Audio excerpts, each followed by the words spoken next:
Okay, this video is who is the best doctor? Okay, and so I did some of my training at Harvard, and you hear all this stuff. Oh, it's the best for cardiology, and they help develop cardiac cath and a bunch of advanced surgical techniques and all this other stuff.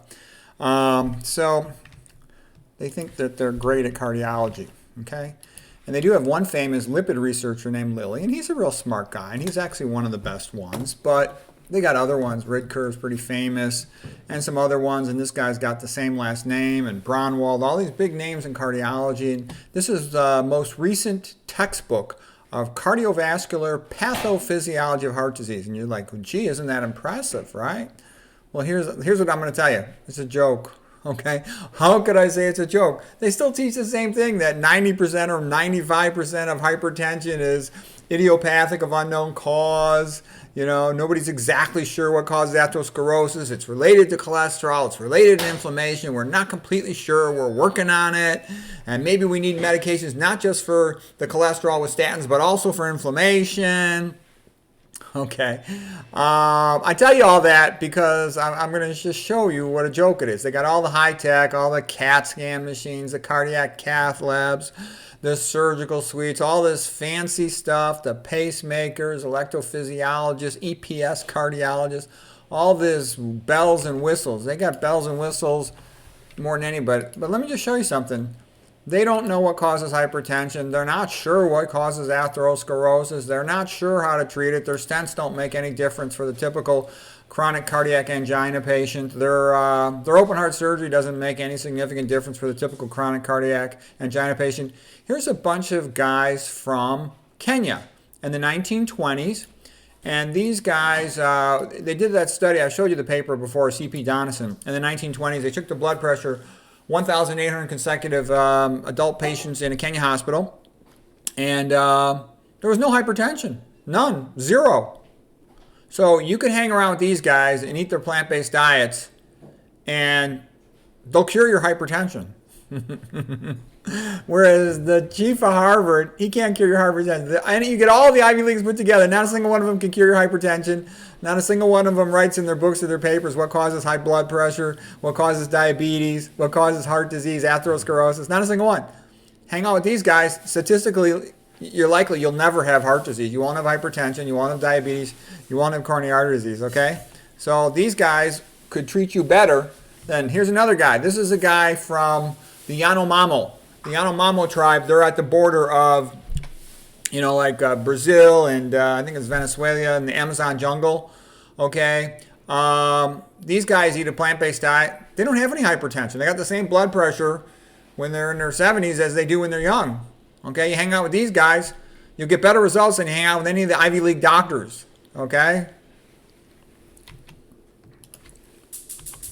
Here is a lady from Okinawa. They were eating back when they used to be healthy. This is a lecture over at VegSource, Jeff Nelson. They were eating 85% carbs, 10% protein, 5% fat. 5% fat, okay? And they don't have problems with hypertension and diabetes, hardly any. They got more centenarians than anybody for a while.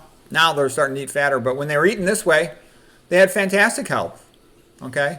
They weren't worried about getting their good fats. They weren't worried about getting enough protein. They just ate their food, okay? And they were super healthy. Great longevity. They ate less salt than mainland China. That's a big thing that made them healthy. Probably smoked a little less. Here is the guys from Papua New Guinea. Okay, these guys are eating 93% of their calories from sweet potatoes. They're skinny, they're muscular, they're strong. They smoke too much cigarettes, but still, you ate their diet, you'll get better results in any of the Ivy League hospitals, the most famous hospitals in the United States for treatment of hypertension or coronary artery disease. Better results just hanging out with these guys eating their diet. So what I'm trying to tell you is all this razzle-dazzle, bells and whistles, it's bullshit, okay? You know, technology is nice for computers, but for healthcare, it's kind of a joke. Most of the patients are sick from dietary diseases and toxicology-related diseases, and the treatment is fix the diet, avoid the toxins, okay? You don't have to make it complicated. You don't need to, if you want to reduce your risk of cancer, you don't need a tube up your butt. You need to eat a better diet. Okay, here is Bruce Lee, and he's got one of his scenes from, I think it's a Chinese Connection or something. It was a great movie. Anyways, all these guys are skinny. You eat their primarily rice-based diet, 85, 90% of your calories white rice and then a whole bunch of vegetables, a little bit of fruit. You won't have a problem with hypertension or diabetes. You'll be skinny. 1 billion out of 1 billion persons who ate like this were skinny. Okay, so what am I trying to say is, this whole modern idea of the treatment for coronary artery disease is pills, 0% cure rate, stents, 0% cure rate, cabbage, coronary artery bypass graft, 0% heart rate, 0% cure rate. That's what 99.99% of patients all go for.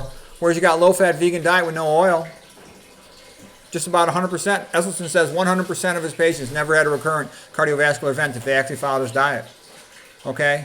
It makes you wonder if, the modern stuff is high-tech pills and surgery, kind of a joke. So there it is. I thought that was kind of funny. Actually, an internal medicine doc suggested this to me. He said if he wants to get better results, he's going to go hang around with these guys.